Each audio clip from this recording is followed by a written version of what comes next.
అంటే రామారావు గారితో ఎక్కువ సినిమాలు చేశాను కనుక రామారావు గారి అనుభవాలు నాకు ఎక్కువ ఉన్నాయి. అలాగే రామారావు గారి అభిమానులు కూడా ప్రపంచవ్యాప్తంగా ఉన్నారు. ప్రపంచవ్యాప్తంగా ఉన్న తెలుగు వారందరికీ కూడా రామారావు గారు ఒక యుగ పురుషుడు. అట్లాంటి రామారావు గారి తాలూకు అనుభవం ఒకటి చెప్తాను నేను. 7 అంతస్తుల మేడ శతదినోత్సవం జరుగుతుంది. అయితే ఆ 7 అంతస్తుల మేడ శతదినోత్సవానికి ఎప్పుడో నాగేశ్వరరావు గారు రామారావు గారు ఫోన్ చేసి, బ్రదర్ ఈ మధ్య నాకు సినిమాలు ఎక్కువ ఆడటం లేదు, కానీ 7 అంతస్తుల మేడ 100 రోజులు ఆడింది, నువ్వు తప్పకుండా రావాలి. హిందీ ఆర్టిస్ట్ కూడా జితేంద్రో ఎవరో దిలీప్ కుమార్, నాకు సరిగ్గా జ్ఞాపకం లేదు. అయితే నువ్వు అంటే ఇక రామారావు గారిని చూసిన కళ్ళతో ఎవరిని చూస్తామండి? ఎవరికి జ్ఞాపకం ఉండరు, ఒక రామారావు గారిగా జ్ఞాపకం ఉంటారన్నమాట. అది ఎప్పుడో టైం తీసుకున్నారు. నడిగర్ సంఘంలో 7 అంతస్తుల మేడ తాలూకు 100 days ఫంక్షన్ జరుగుతుంది. నా తాలూకు సినిమాలు వరుసగా ఫెయిల్ అయిపోతున్నాయి, ఈ 7 అంతస్తుల మేడకి తప్పకుండా నువ్వు వచ్చి you should graces the function అని చెప్పారన్నమాట. దాందే ఉంది బ్రదర్, తప్పకుండా వస్తాం, మీ మాట ఇస్తే తప్పకుండా వస్తామని చెప్పారు. అయిపోయింది. అది మర్చిపోయారు, అందరూ మర్చిపోయారు. ఎన్టీ రామారావు గారి ఇంట్లో ఉన్నటువంటి ప్రసాద్ కూడా మర్చిపోయాడు. ప్రసాద్ అంటే ఆయన తాలూకు ప్రోగ్రామ్స్ చూస్తుంటాడు. రుక్మాంగదరావు గారు, ప్రసాద్, పుండరీకాక్షయ్య వీళ్ళందరూ ఆంతరంగిక కార్యదర్శులు అన్నమాట. ఆ రోజు సర్దార్ పాపారాయుడు తాలూకు ఫంక్షన్లోనూ ఒక ముఖ్యమైన సీన్ తీస్తున్నారు. తీస్తుంటే రామారావు గారికి ఆయనకి ఏంటంటే ఎంత ఎమోషనల్గా చేస్తారు కదా, ఇలాగ ఈ బైక్ పట్టుకొని ఇలా అన్నాడండి. ఇలా అనేసరికి బైక్ స్కిడ్ అయిపోయి ఇక్కడ పూత ఉంటుంది కదా, ఈ హస్తానికి దీనికి మధ్య ఉన్నటువంటి ఎముక విరిగిపోయిందండి. పడిపోయాడు, రక్తం వస్తుంది, విరిగిపోయింది.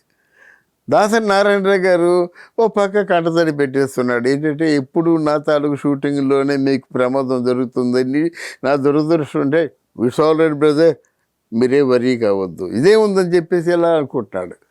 ఇలా అనుకుంటే పోయి అప్పుడే అక్కడి నుంచి రామారావు గారి ఇంట్లో నుంచి అందరూ కూడా డాక్టర్ని పిలిపిస్తూ ఉన్నారన్నమాట. ఆయన ఎంత సెంటిమెంటల్ జెంటిల్మెన్ అంటే, నాకు వీళ్ళెవరూ పనికిరాదు, పుత్తూరు నుంచి కట్టాలి, వాళ్ళే రావాలి. పుత్తూరు రాజులు ఎముకలు సెట్ చేసి కట్టడంలో ఆంధ్రప్రసిద్ధిలో కాకుండా, ఆంధ్రప్రదేశే కాకుండా ప్రపంచవ్యాప్తంగా పేరున్నాం అనమాట. అయితే ఎంత నాటు వైద్యం చేయించేటువంటి కష్టం కదా. ఈ చేతిని బలవంతంగా అలాగే ఈ 2 ఎముకలు సెట్ అయ్యేలా చేయాలంటే ఎన్టీ రామారావు గారు లాంటి సున్నితమైన మనిషి తట్టుకోగలడా అని ఆలోచించి, లేదండి మేము ఆర్థోపెడిక్ మంచి సర్జన్ తీసుకొస్తామనంటే, నో, పిలవండి అంటే ఎప్పుడు పిలుస్తాము, ఎప్పుడు వస్తారు, ఎప్పుడు మీకు కట్టుకడతారు? అయితే ఆయన మాట ఎవరు కాదంటారు కదా. అప్పుడు పుత్తూరు రాజులని పిలిచారన్నమాట. అంతవరకు ఈ చెయ్యి ఇలా వాచిపోయిన తర్వాత పుత్తూరు రాజులు వచ్చిన తర్వాత, బ్రదర్ మనకేదో ప్రమాదం జరిగింది, ఇట్స్ ఆల్ రైట్, కమాన్ అండి అంటే వాళ్ళు ఈ చేతిని ఇలాగ రుద్ది సెటరేట్ చేసి ఈ తాలూకు పోతుని కొంచెం వెనక్కలాగి ఆ ఎముకలు సెట్ చేసి ఇటుపక్క ఒక విదురు వేసి సపోర్టివ్గా కట్టిన దాన్ని సపోర్టివ్గా వేసి బ్యాండేజ్ వేసేసి ఒక చెయ్యి అంటే కిందకి వాలకుండా మెడలో వాలేలా కట్టారు. ఇదంతా అయ్యేసరికి ఎంత అయింది? 4 గంటలు అయింది. 4 గంటలు అయితే వెంటనే ఇలాగ కళ్ళు మూసుకున్నారండి.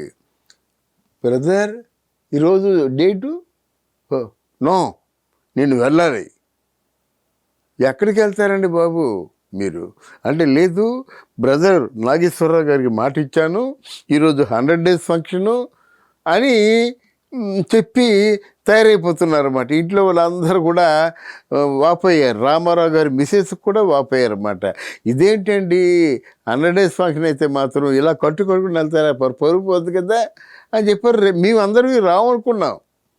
అక్కడ నడిగర్ సంఘంలో నాగేశ్వరరావు గారు ఏమంటున్నారు, అసలు దురదృష్టం కానీ ఇప్పుడు ఈ రోజుని ఎన్టీ రామారావు గారు దగ్గరుండి ఈ ఫంక్షన్ జరిపించేవాళ్ళు.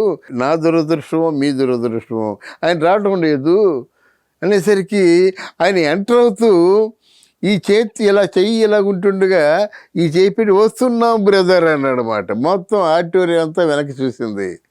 అప్పుడు స్టేజ్ మీదకి వెళ్ళి ఇలా ఉండి ఇలా మైక్ తీసుకొని నీకు మాట ఇచ్చాం వస్తున్నామని.